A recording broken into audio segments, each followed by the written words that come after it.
Estrelas, satélites e planetas ajudaram o homem a traçar rotas e programar colheitas. Mas também ocultaram o mistério de saber se estamos sozinhos no universo.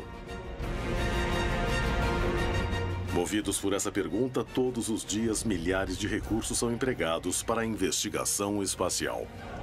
Muitos acreditam que a resposta pode estar em nosso próprio planeta.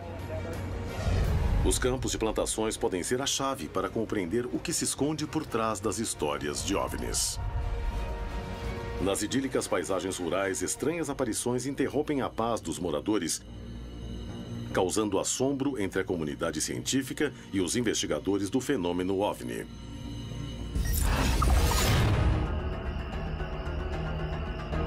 Em Buenos Aires, na Argentina, 7 investigadores estavam no campo estudando uma série de marcas no solo.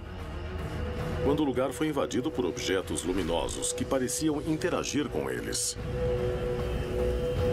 Havia alguma relação entre as marcas e as luzes?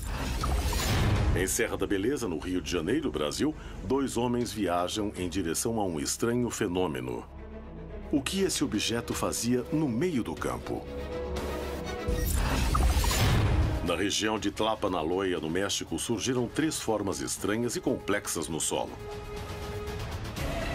Um investigador resolve conhecer toda a verdade e utiliza métodos inovadores para descartar que foram feitas por humanos.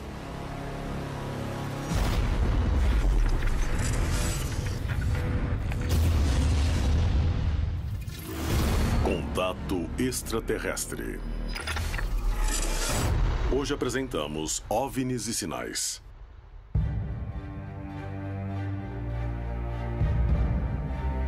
Para muitos, a presença extraterrestre ou de inteligências superiores ocorre há milhares de anos. Para outros, teve início em 1947. Seja como for, após mais de 70 anos, a pergunta que todos fazem é: o que querem? Existe uma grande quantidade de fenômenos que acompanham indiretamente o fenômeno OVNI. Mas nós não sabemos se tem relação ou não com o fenômeno OVNI. Muitos investigadores e pesquisadores acreditam que esses OVNIs, os que realmente são extraterrestres ou alienígenas, nos deixam mensagens. Uma das principais formas dessas mensagens são os círculos nas plantações. Com certeza, alguns círculos são falsos. Eu me pergunto por que escolheriam símbolos ininteligíveis. Afinal, podiam fazer uma ligação ou sei lá. A questão é o que são essas mensagens, o que significam. Acho que os círculos são mensagens para quem vive na Terra. Mas, se pensar a respeito, são vistos do céu. Então, não seria um grupo de alienígenas mandando mensagens para outros alienígenas sobre o que acontece aqui? Não resta dúvida de que uma parcela dessas civilizações que estamos visitando buscam, sim, se deixar mostrar, se deixar ver. E se está deixando a sua mensagem, é para que ela seja vista, é para que ela seja estudada e, se possível, compreendida por nós, seres humanos. Descobrir a origem desses sinais e seu significado intriga cientistas e investigadores do fenômeno OVNI no mundo inteiro. Desde a primeira aparição na Inglaterra em 1976, as marcas nas plantações são vistas como uma chave para desvendar o mistério do universo. Em meio a tantas dúvidas, um incidente poderia ser fundamental para compreender melhor a origem destes sinais.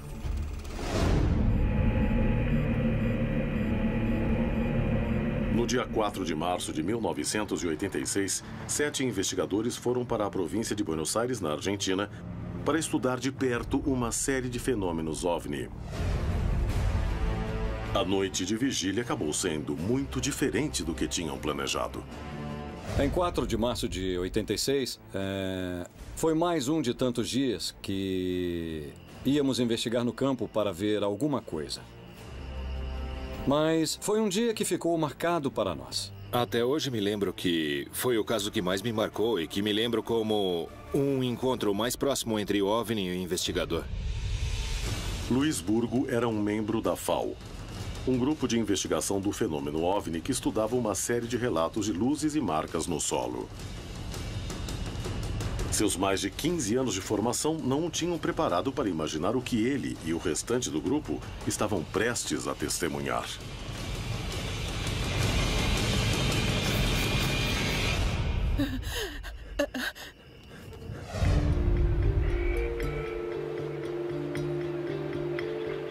Em 1985, investigávamos uma série de aparições nessa área.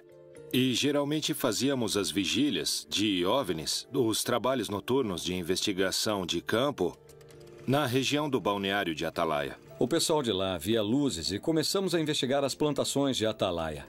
Até que apareceram 150 marcas. Era praticamente um santuário de OVNIs.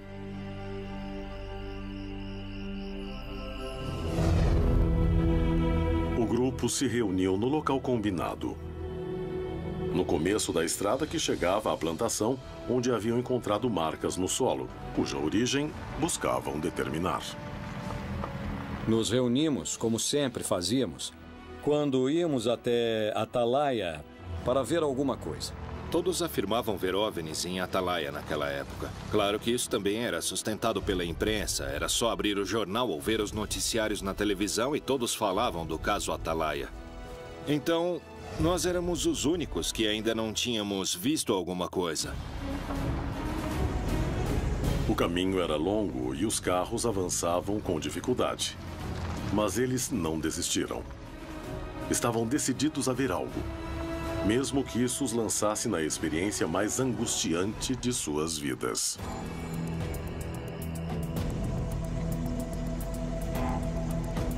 Nós fomos olhando e falando do fenômeno, querendo ver alguma coisa. Estávamos conversando normalmente, sem imaginar o que iria acontecer.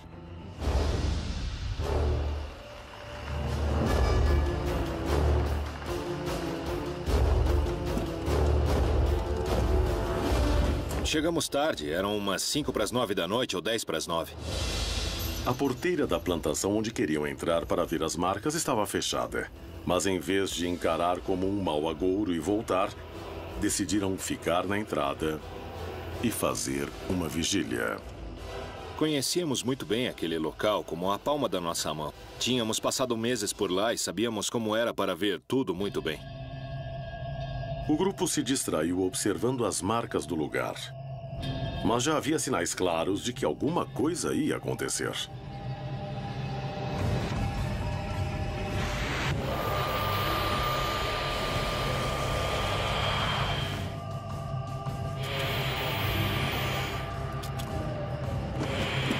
Logo que descemos dos carros, o Fernando falou: "Olhem aquilo."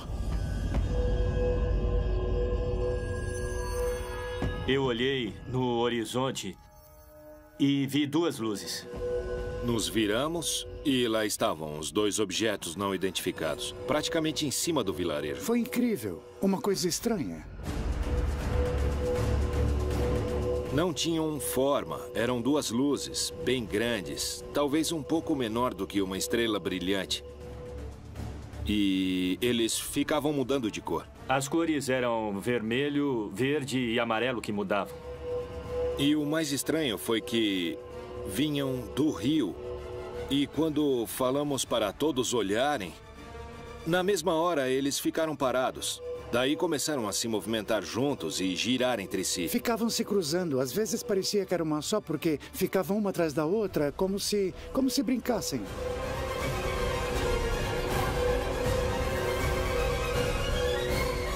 Foi um show de luzes que nunca pensei que aconteceria, que fosse ver.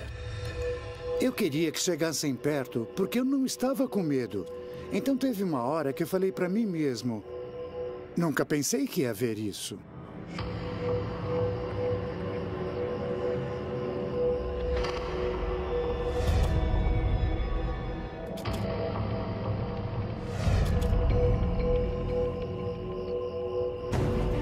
Todos sabiam que presenciavam algo único e buscavam uma explicação.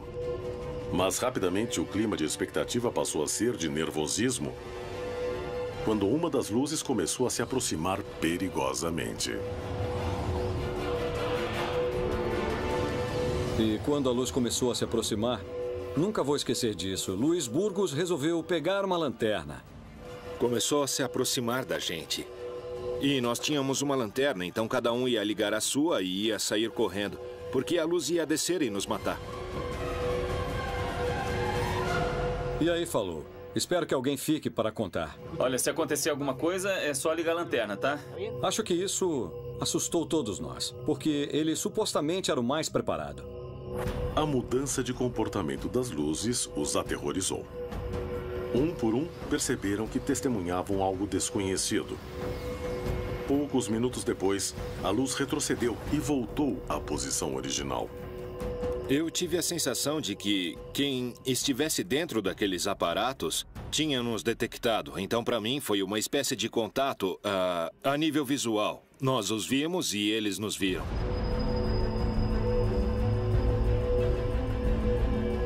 As duas luzes avançavam e cada vez mais ficavam sobre nós. Eu ouvi o Burgos dizendo, se vierem, cada um corre para um lado diferente. Sem saber da origem e das intenções das luzes, uma pessoa do grupo decidiu ligar o carro em que haviam chegado. Queria deixá-lo pronto para partir caso fosse necessário. Mas suas ações teriam repercussões inesperadas.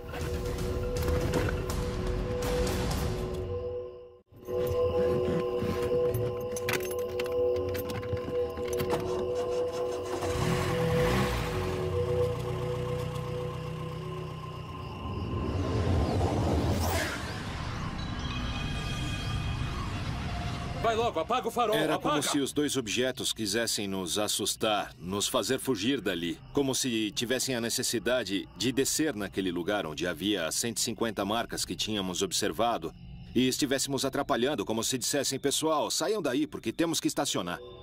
Ficaram em cima de nós. E atrás tinha umas 150 marcas. Burgos disse, olha, se eles querem descer, eu não acho que vão se importar se estamos aqui ou se tem vacas. Eles vão descer e pronto. Depois de vários minutos, quando parecia que as luzes iam aterrissar em frente a seus olhos, de repente começaram a subir, se distanciando do lugar.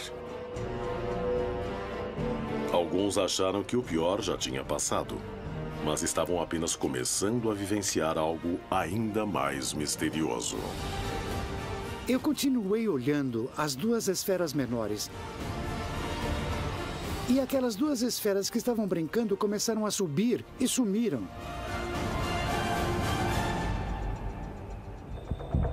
Fernando continuava em estado de choque e seu nervosismo levaria a uma nova descoberta ainda mais preocupante. Quando partiram, as duas luzes foram bem devagar, as duas se juntaram e foram bem devagar. E nós ficamos lá um pouco, passamos alguns minutos conversando e comentando, alguns emocionados, outros nervosos, e num determinado momento... Meu filho gritou, olha aquilo lá. Os investigadores se tornaram protagonistas do caso mais espetacular que já tinham conhecido. No entanto, havia muito mais temor que alegria. O que poderia acontecer?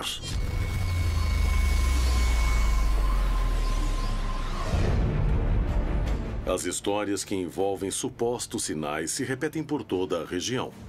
Mas poucos casos despertam tanta curiosidade e fascinação como as marcas que aparecem da noite para o dia nas plantações.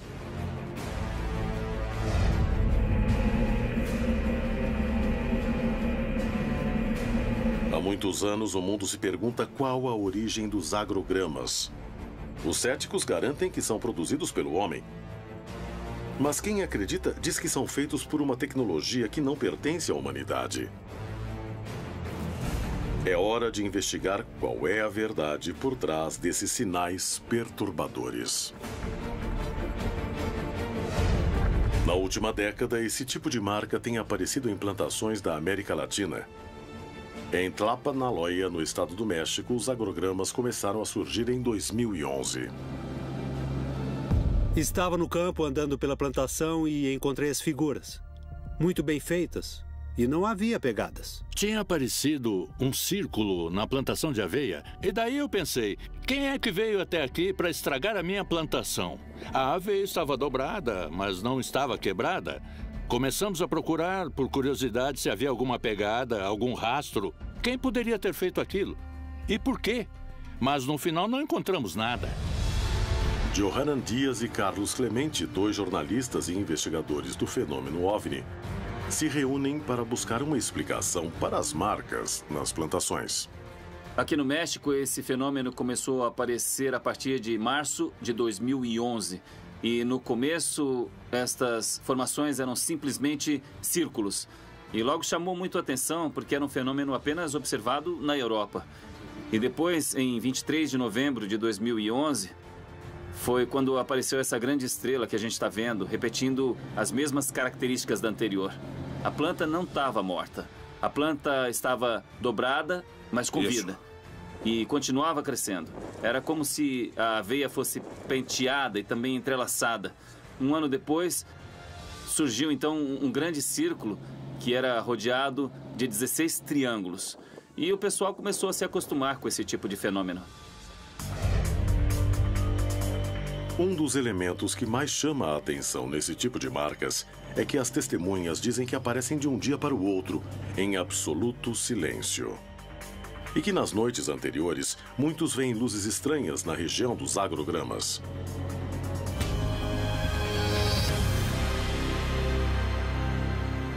Johanan decide que é o momento de conseguir algumas provas e tentará fazer o mesmo tipo de marcas.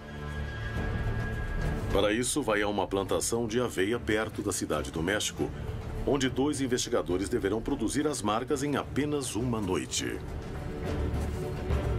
Esta prova permitirá estabelecer até que ponto a mão do homem pode ser responsável por estes sinais.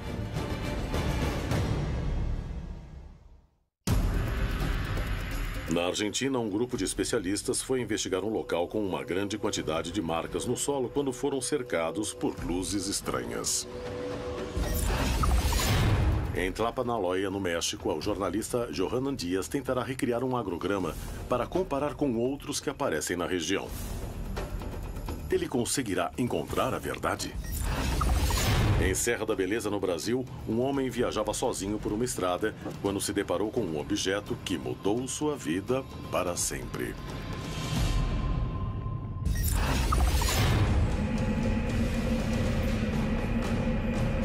No dia 4 de março de 1986, 7 investigadores do fenômeno OVNI realizavam uma vigília ao lado de uma plantação onde tinham encontrado mais de 150 marcas no solo, que atribuíram a objetos voadores não identificados. Pouco depois que chegaram, viram 2 luzes estranhas que começaram a se aproximar em grande velocidade, deixando todos em pânico. As luzes desapareceram, mas algo ainda mais ameaçador estava prestes a acontecer.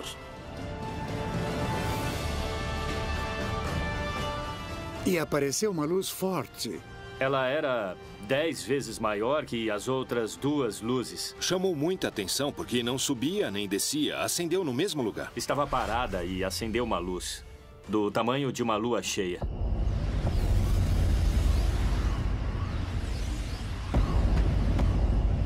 E eu vi que veio em nossa direção, de uma maneira ameaçadora. Branca, enorme e agressiva, como se fosse bater em nós.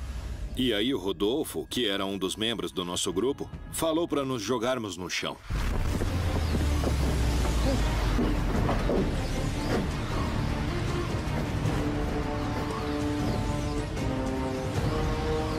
Veio com tudo na nossa direção.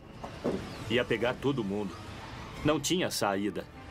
Todo mundo foi para debaixo dos carros e eu não. Eu queria que chegasse perto. Achei que fosse nos queimar. Me joguei no chão apavorado, achando que íamos desaparecer.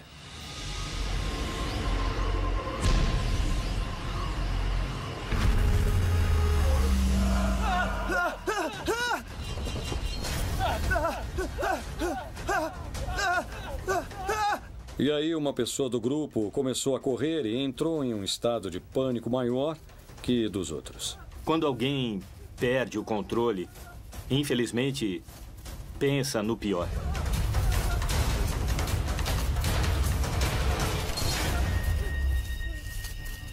Enquanto Ana tentava acalmar Fernando, Avelino tentava tirar uma foto do que via.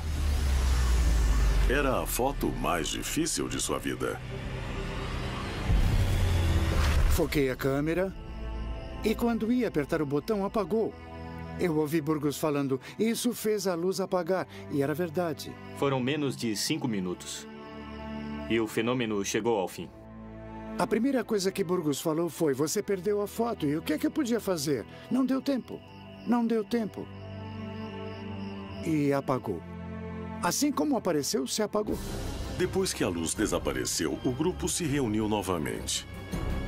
Tentavam entender o que tinha acontecido. Chegamos à conclusão de que, quando chegamos lá naquela noite, o objeto já devia estar ali. Vai saber há quanto tempo. Quero dizer, não desceu nem subiu, ele apareceu e acendeu. A luz havia desaparecido, mas pensaram na hipótese do objeto estar camuflado. E Avelino tirou uma foto, mesmo sem ver nada no céu. Quando revelei as fotos, no lugar da luz, apareceu uma esfera escura, que estava lá, mas ninguém viu. Isso nos deu a ideia de que, quando apagou a luz, o objeto se aproximou do grupo. Então nós ficamos a uma distância muito pequena, porque seria impossível ter captado o objeto, ainda mais com a escuridão da noite. Eu senti um medo do desconhecido. Achava que estava preparado, buscava isso. Mas quando apareceu, na verdade, eu não estava preparado. Depois dessa experiência, eu sempre olho para cima. Você começa a considerar algumas coisas depois. Se estavam tripulados, se havia alguém, por que veio para cima de nós? Um monte de perguntas que, depois, com o tempo, ficam na sua cabeça até o dia em que você morrer. A noite de 4 de março de 1986 ainda guarda mistérios que os investigadores não puderam resolver. Os acontecimentos dessa noite provam que estamos diante da presença de seres de outros planetas ou se trata de eventos explicáveis. Havia uma relação entre as quase 200 marcas que apareceram no solo e as luzes que apareceram naquela noite? O caso que ocorreu em Atalaia não é o único da região em que testemunhas encontraram marcas estranhas na Terra. O fenômeno dos agrogramas apareceu na Inglaterra em 1976. Desde então, essas estranhas marcas despertam o fascínio da população e intrigam a comunidade científica, que ainda discute quem as fez, com que finalidade, qual o significado. Poderiam ser produzidas figuras geométricas que nós, a distribuição espacial das figuras, seja qual forem os signos que retratam o significado deles. Quem os faz tem uma mentalidade e uma cosmovisão muito parecida com a nossa. Até onde é possível serem feitas pelo homem? Seriam algum tipo de mensagem? Eu não sei se há uma mensagem para a raça humana de extraterrestres. Eles são provocados por uma inteligência. Essa inteligência está deixando ali a sua marca, a sua pegada, o seu sinal. Será que alguma dessas civilizações quer se comunicar com a gente? Esses fenômenos estranhos começaram a se apresentar na América Latina. E assim como na Europa, aparecem de uma noite para outra. E as testemunhas nunca veem nada fora do comum, além das marcas. Além do significado dos desenhos, os investigadores se perguntam: quem será o responsável? Johanan Dias, jornalista e investigador do fenômeno OVNI, tenta recriar um agrograma. Poderá descobrir o que se esconde por trás deste mistério? Cosme, tudo bem? Prazer te encontrar. O prazer é meu. Obrigado. José Luiz, como está? É um prazer. Nos encontramos de novo. Perfeito. Bom, a ideia é tentar simular estas marcas que apareceram faz alguns anos para ver qual seria a diferença e se realmente são feitas por objetos voadores não identificados. Ou para confirmar a possibilidade de que alguém tenha feito estes agrogramas que apareceram aqui nesta região. O que acham? Achamos que é possível fazer. Claro. Agora, que tipo de ferramentas vocês precisam para fazer essas figuras? Olha, a ideia é usar uma ferramenta muito simples, sabe? Bastante prática e fácil de ser transportada. Para que ela não faça barulho, que ninguém perceba o que está acontecendo. A ideia seria utilizar um tubo. Por que um tubo? Para não quebrar as plantas e deixar tudo bem amassado. Como se estivessem penteando toda a área? Isso, e sem quebrar. E para fazer os círculos maiores, os exteriores, a gente utiliza uma corda assim. Eu gostaria que fizessem uma noite para que na manhã seguinte estivesse pronta para ver e daí a gente começar a checar as características entre as outras e essa que vão fazer agora. É um desafio. Podemos fazer isso? Os investigadores conseguirão fazer um agrograma similar aos encontrados anteriormente na região em apenas uma noite?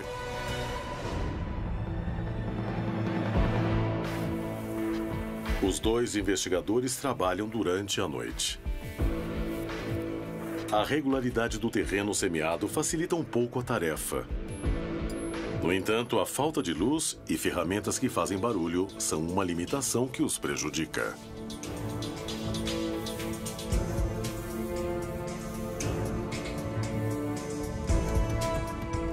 Nós decidimos fazer de uma maneira que fosse muito simples. Usamos ferramentas que deixem o mínimo de marcas possível e para fazer de uma forma mais portátil.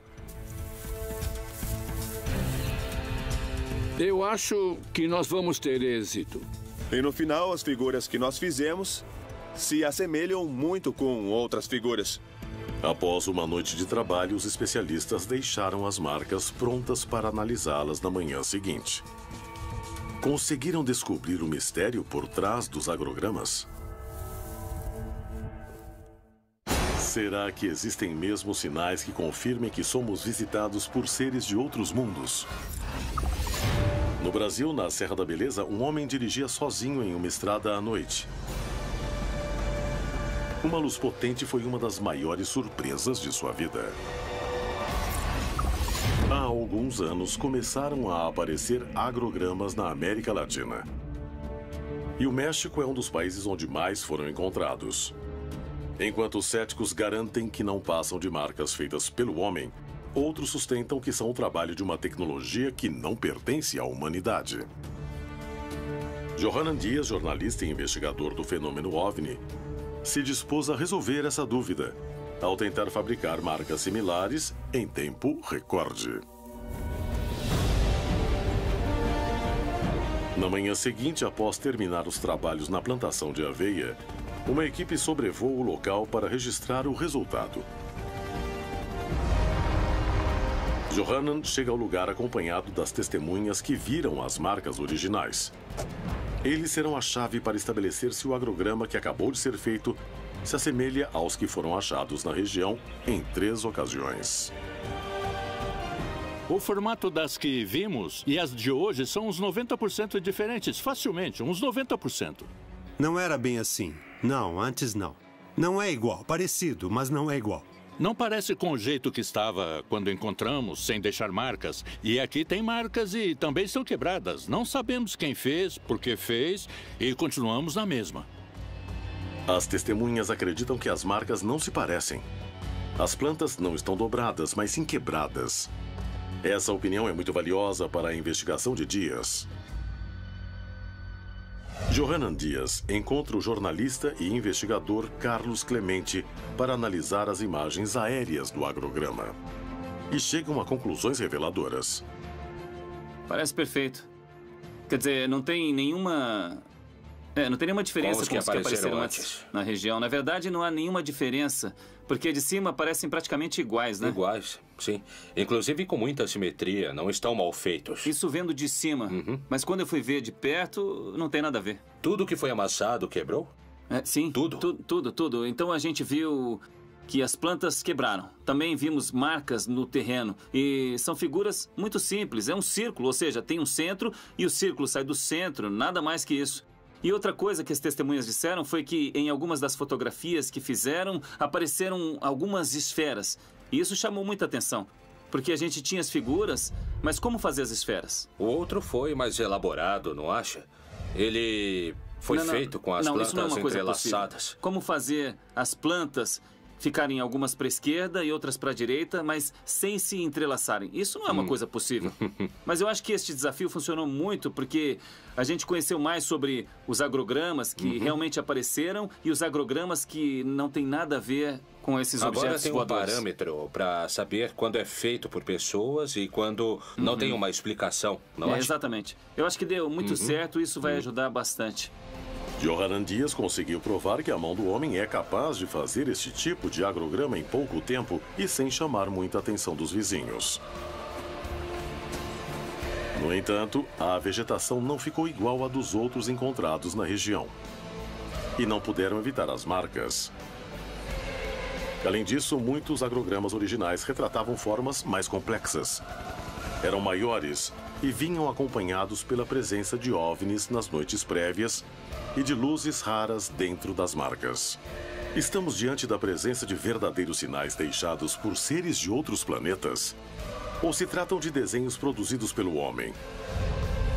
As plantações da América Latina são um cenário de estranhas situações que quebram a calma dessas regiões pouco habitadas. O que há por trás dessas manifestações? A resposta poderia estar nos milhares de testemunhos dos moradores da região.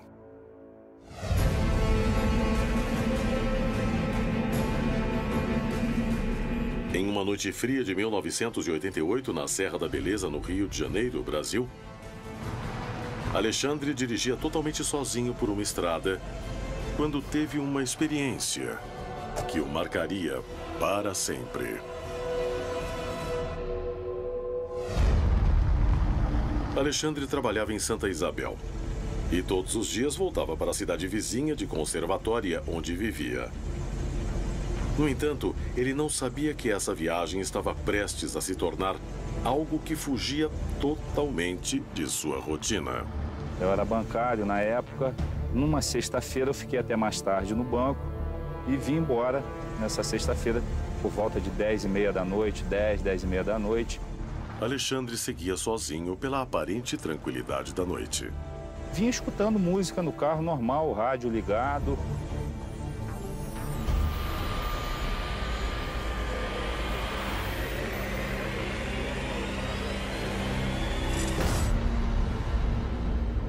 Vindo na estrada, eu notei no alto da serra aquela luz por detrás da montanha.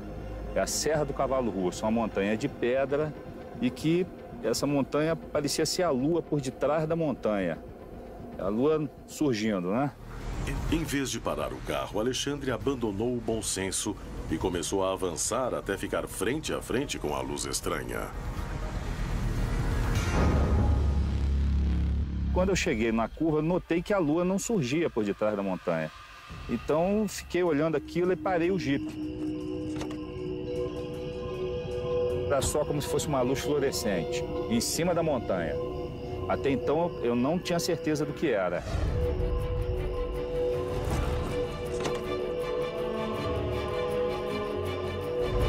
Mas quando eu coloquei o binóculo, eu fiquei com medo. Mas ao mesmo tempo que eu fiquei com medo, me deu assim uma vontade de ficar olhando aquilo e ao mesmo tempo com medo de querer voltar para Santa Isabel. Alexandre não sabia o que fazer. Estava sozinho no meio de uma estrada vazia, sem nenhuma testemunha e sem ninguém para pedir ajuda. Dava para ver nitidamente com o binóculo que era um objeto diferente realmente, não tinha nada a ver de coisas normais que se avista aí na serra. Era realmente totalmente diferente do que eu já vi em toda a minha vida. Era um prato de cabeça para baixo, ao contrário, e cheio de luzes em volta. Eu botava o binóculo e via essa luz girando em volta do prato. Aí realmente eu senti medo.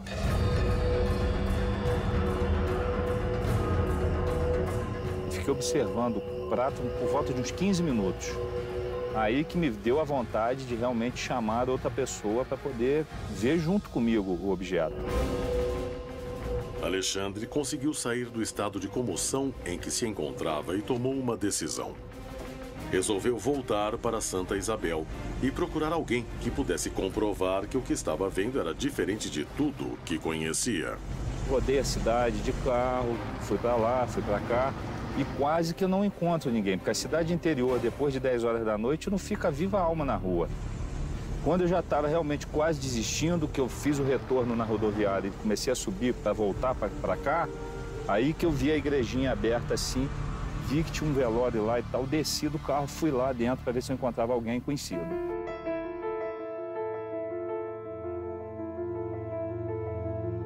Era um velório de uma senhora que tinha falecido em Santa Isabel, devia ter umas 8 ou 9 pessoas. No velório, Alexandre encontrou Floriano, seu amigo e mecânico. Sem hesitar, foi até ele para conversar sobre o que havia acontecido.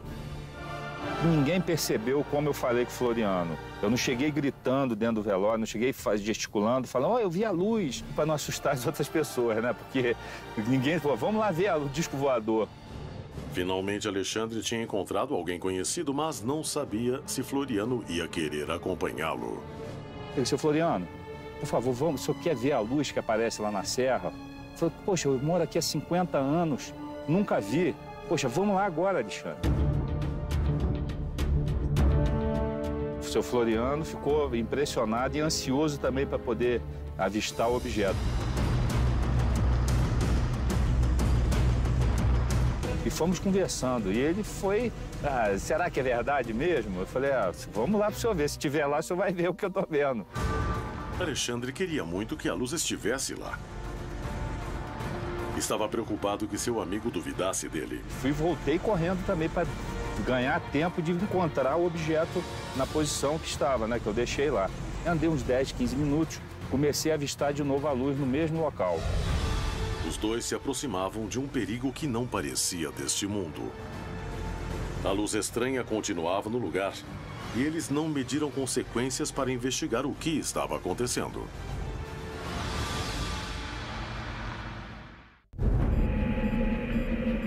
Alexandre dirigia sozinho por uma estrada vazia. Assim que viu algo que descreveu como um prato voador, decidiu voltar à cidade para procurar alguém para acompanhá-lo. Percorreu Santa Isabel inteira e encontrou Floriano, seu mecânico e amigo, que estava em um velório. Ele decidiu acompanhá-lo até o local da aparição. Mas eles não esperavam o que estava por vir. Quando eu cheguei no ponto de melhor visão mesmo, nós viemos já pela estrada e já deu para avistar alguma coisa, mas não dava para pegar o binóculo e ficar olhando com o carro em movimento, né? E ele já olhou e já ficou meio assustado. Regalou o olho desse tamanho, falou, mas não é verdade mesmo? Caramba, que isso, cara? Peraí, deixa eu ver. Aí, seu Floriano, mas não é possível que eu tô vendo e tal, vamos parar para ver. Quando paramos, é aqui que eu parei, melhor ponto de visão.